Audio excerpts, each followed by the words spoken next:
Hello, we are here today at the co-working space in Malad Social to talk with a very special guest about stories. Stories about branding, stories that resonate with all of us, stories that lie at the heart of the human experience. No, I'm not talking about the kind of stories you might find on WhatsApp or Instagram. I'm talking instead to Adityan Kayalakal, who's the head of brand marketing at Veera, an indigenous, privacy-based, mobile-only browser that is making waves. He's worked previously on such haloed brands as Jeep, Geo, Hasbro, to name just a few. So without further ado, let's dive into conversation with this next episode of CXO Chatter.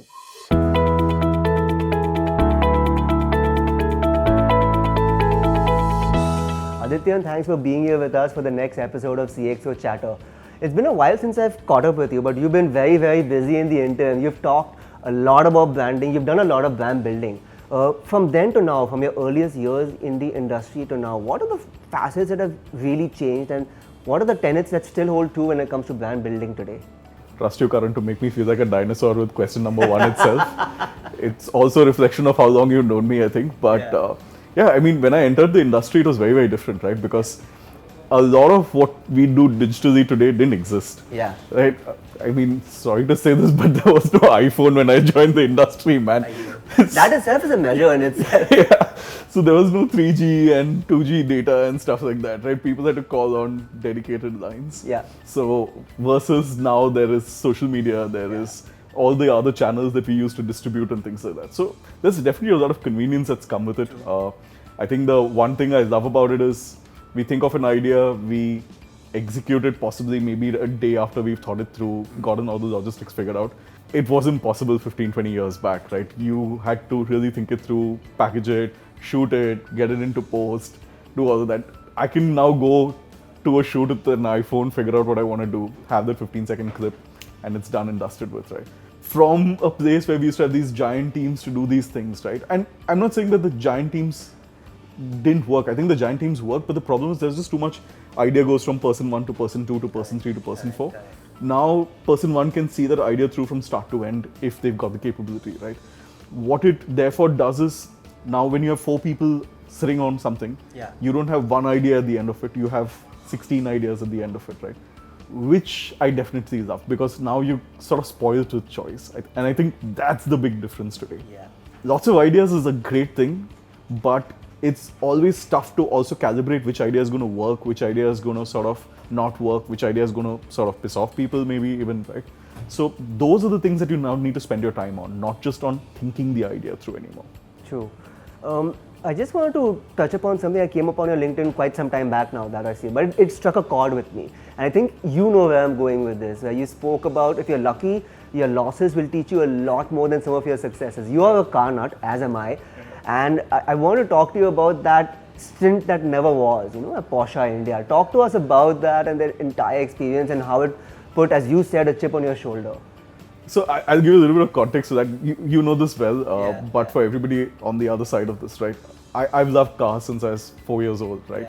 And it was a dream to work on cars just through my life. And I started working very early in my life. I started working when I was 18. And I was very fortunate that I got to work on cars very early through that. Actually, shout out to Meghna Choksi, who ran Autobahn Skoda for the longest time. She trusted a bunch of 18, 19-year-old kids to do the first ever Skoda rally in Bombay. And that was the first project. Like 2 of my classmates and me, we actually pulled that off with literally nothing else that we've done before. And I think the event came off pretty well.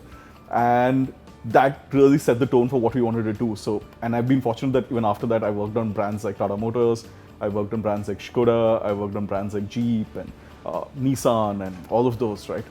And obviously, I mean, when you do campaigns for a lot of these, you're like, there are things that I can sit there and as an aficionado, as a fan, as somebody who loves the industry, possibly even get into deeper into some of these things, right? And obviously, an ex-colleague, an ex-boss was well-wisher who loved seeing this. So there was an opening in the VW group. He suggested that why don't you apply for it? And I did. I went through, I think, 3 rounds, if I'm not wrong. And of course, when I was in that meeting, I was there, and that mindset of I can do things differently. That's like, you're young, you've got that fire in your belly. Oh, totally. And so that voice at the back of my head was, you can do this better, you can do this better. So it was a fairly straightforward brief, right? Like, they want ABC, so give them ABC. I didn't get the BBC. I gave them XYZ and said, "Ye madai marke," and they can do this differently. And look, it's a very non-traditional approach, right? Yeah. You have to really, really sort of believe in that non-traditional approach because you're going all in for that. And I think in an interview round, I think it scared them more than sort of made them believe in me. So they looked at it and said, "Yeah, this is not the guy we want to go." They just want to keep those wheels turning, not reinvent it. Yeah. So they decided to go in a different way. I completely understand why they wanted to do that. And look, it's one of those businesses where the product does a lot of the selling, right? I don't know what they've done significantly in the marketing side of things, maybe in the last decade. I'm not saying they haven't, they probably have, but they've probably done it to a very, very focused user base. Yeah. I can't afford that car yet, so I'm not yet on that base. Getting there slowly. Not the 911 GT3 RS, so that's way out of budget. Even if it's within budget, the wife is clear it's out of budget. So there's a thing that I tell my wife at the start of every year. I hope I'm a little less of a douchebag this year than I was the last year, right? Because I think when we're 18 is peak overconfidence and confidence. And that's the time when you think you know everything in this world. And I'm not saying you're trying to be a douchebag, but you probably come off as one, which you don't realize then, which now in retrospect, I think I'd say, man, those people who dealt with me then was so nice about it. Eternally grateful to their patience and kindness. And now you're just like, you know what, you realize the same level of impulsiveness that comes on the other side. Some of them you give them the patience when you realize that there's something that's going to come out of it, and some of them you don't. You sort of try correct that very early on. And you're constantly also checking yourself to ensure that's under clamp a little bit. And look, it's got its good and bad. You tend to second guess yourself a little bit, but I think that second guessing has also made us more sure of the stuff that we're putting out there, right? You're not second guessing with no context. You're second guessing with a lot of context and a lot of experience. So you have the right tools to second guess yourself now, at least. Yeah, true. You spoke a little bit about invincibility, and that kind of reminded me about this scene at the end of Man of Steel. I don't know if you remember it or not, where Superman downs his drone and tells a horrified general that you can't know where I hang up my cape. My point being that privacy is something that we've now given up to a great degree. To what degree can we balance our need for privacy with the upsides of giving away that information? How do you strike that balance over there? Firstly, Zack Snyder rules. But more importantly, I think most people don't know the extent to which their privacy is being invaded on a day-to-day basis, right? I think the level of awareness on a topic like this it's so blurry because you're not sure what is going out there. You're not sure how much the companies own because they don't have to disclose a lot to you. Yeah. So globally, this is still one of those things that I think governments are still coming to grips with, right? Yeah. How to limit companies, how to sort of restrict them from using that data in a particular way. A lot of it is also gathered unintentionally. So you're not trying to give that information away, but they have it because of the way you're behaving on their platforms, for example, right? So at Veera, I mean, it's different because our entire goal has been built around giving people more privacy about the way they sort of browse the internet, right? I mean, it's one of the core tenets of what we do along with a lot of other things, but we definitely want to ensure that your internet journey remains your own and it's not something that's being quartered up and sold in 20 different ways.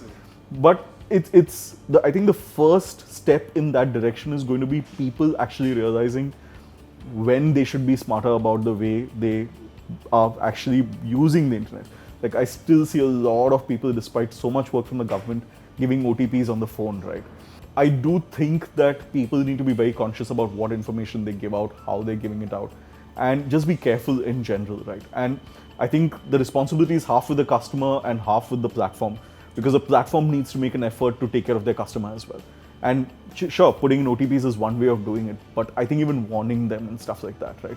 It's little things about, hey, you're maybe in the wrong place, maybe you don't want to do this. So prompting customers, because if it also comes down to the way you look at the overall base, maybe 1 to 2% of our overall population base is extremely internet savvy. Yeah. The remaining 98% aren't, right? So what are we doing to sort of handhold them on this journey is so critical. So it's a long journey. It's not something that we can do through just having 1 or 2 features right now. I think it's an education that's going to take years to happen, right? But and in the meanwhile, protect them from as much as you can, basically. But it's never going to be foolproof.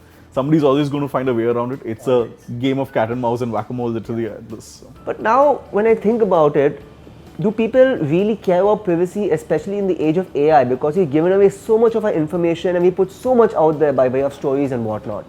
See, the thing is, sadly, it is that I don't think people care that much about privacy.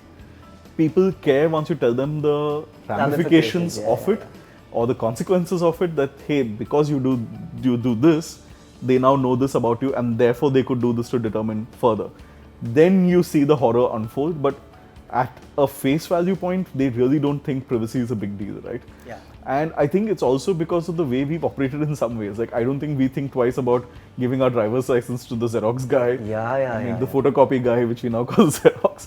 But yeah, you don't think twice about handing over your passport for a photocopy and things like that, right?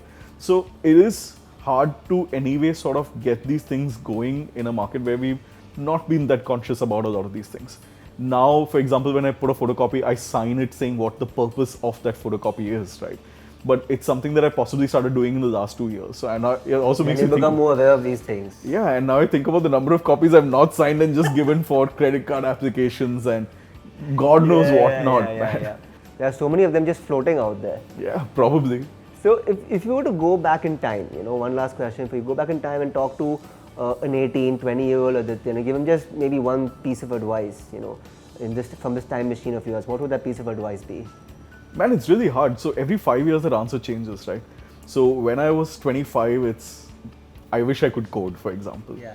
When I was 30, there were already platforms being developed so that you didn't have to code alternatives.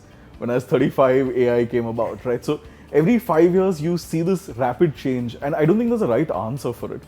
I don't think specializing in a thing was something that you can wish for, and if it happened, it's going to change your life dramatically. And in some ways, I'm glad that my life turned out the way it did, which is I went and generalized and did a whole bunch of things and tried to learn a lot of things. So I think be curious all the time. Yeah, curiosity, I think, is eventually going to be the best teacher more than anything else, right? You can be the smartest person on the planet and not learn shit if you're not curious about it. True. If you're curious, you could be not so smart, but still know more, basically. Right. And I feel a lot of this is also about the way you apply it. If you know a lot, but you don't choose to apply it on a daily basis, there's no point to having all of that knowledge, right? You're a great library, but there's zero execution coming out of it. So I think the eventual knowledge comes out of really rolling up your sleeves, which is probably why I don't wear full sleeves, and just saying, let's get on with it, right? Because I think nothing teaches you as much as execution does. Right. The best thing I did possibly was start working through college. And I think that's the one thing I wouldn't change if I was to go back, because I think that has taught me to the school of real life. Yeah, the school of real life, hard knocks, right? Because it's taught me that, look, nothing is ever going to be there as a safety net for you. Got to figure it out by yourself. There is absolutely no replacement for experience, and really bad shit can happen really, really quickly. So I finished college and the recession happened, right? Timing. So yeah, like that recession was out to get my batch, man. And I think most of us have done better because of something like that. Yeah. There was adversity there. We all hopped through that adversity, and there's some great outcomes as a consequence from that batch overall. Like, there are some great guys doing phenomenal things at key OTT players. Some of them are phenomenal directors. Some of them are running their own companies. So it's fabulous that we've all been able to do this without really the traditional crutches. Not a lot of the guys I mentioned, I don't think any of us have MBAs and things like that. None of us went to sort of Ivy League colleges and stuff like that. We have a very traditional Bombay University graduation. But yeah, School of Hard Knocks, that I think that helped more than anything else did. Perfect. Lovely chatting with you, Adityan, catching up with you after a long, long time. Thanks for having me, man. Pleasure having you with us. So that then was our conversation with Adityan Kayalakal. Warm, insightful, and always a delight to chat with. I hope you also had a lot of pleasure watching this episode of CXO Chatter. Until next time, this is me, Karan Karai, signing off.